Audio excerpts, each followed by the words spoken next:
नमस्कार मु आपनको स्वागत करुच्ची आमर ओडिया टेक चैनल। आज आम कथा हेबू पीएम किसान योजनार 21तम किस्ती तारीख बाहर निश्चित होईची।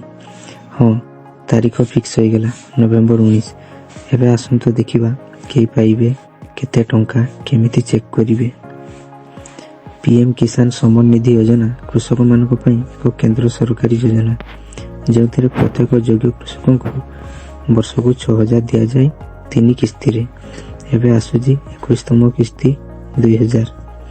सरकार कहिसंती पीएम मोदी जो नवेम्बर 19 तारीख रे ए किस्ती बाहरिवे। यह बैंक खाता को सीधा पठा जिवो।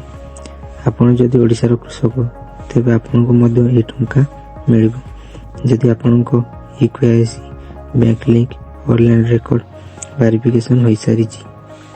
निम्न शर्त पूरण हेबा जरूरी 21तम किस्ती पाइबा पई।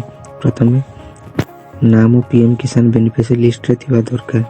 सेकंड आधार लिंक बैंक अकाउंट हिथिबा दरकार। तृतीय ईकेआईसी हमर कंप्लीट हिथिबा दरकार। चतुर्थ लैंड रिकॉर्ड वेरीफाइड हिथिबा दरकार। 5 number farmer must be active beneficiary हिथिबा दरकार। पूर्व रिपोर्ट अनुसार ओडिशा रे 34 लाख रु अधिक कृषक पीएम किसान रे नाम रहिछि। ताको मध्यरु जो मानकर ईकेआईसी और लिंकिंग सठिक से माने नवेम्बर 19 रे 2000 टंका आसुथिबा देखि परिबे। दया करी देखंतु केमति निजर स्टेटस चेक करिवे। स्टेप 1 प्रथमे जानतु पीएम किसान वेबसाइट pmkisan.government.in रे। स्टेप 2 फार्मर्स कॉर्नर को जानतु। स्टेप 3 क्लिक करंतु बेनिफिशियरी स्टेटस रे।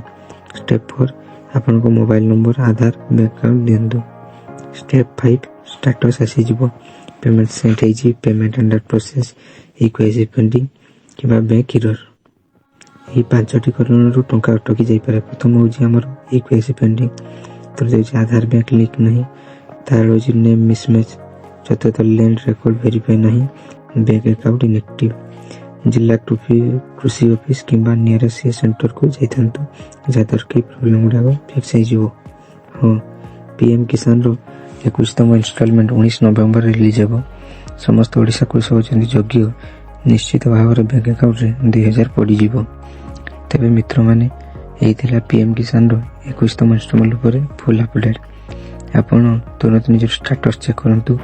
समस्या थिले कमेंट रे पचारंतु। ए वीडियो टी भलो लागिले लाइक शेयर एवं चैनल को सब्सक्राइब करंतु। पुणी देखाबो आ एक नया वीडियो सह।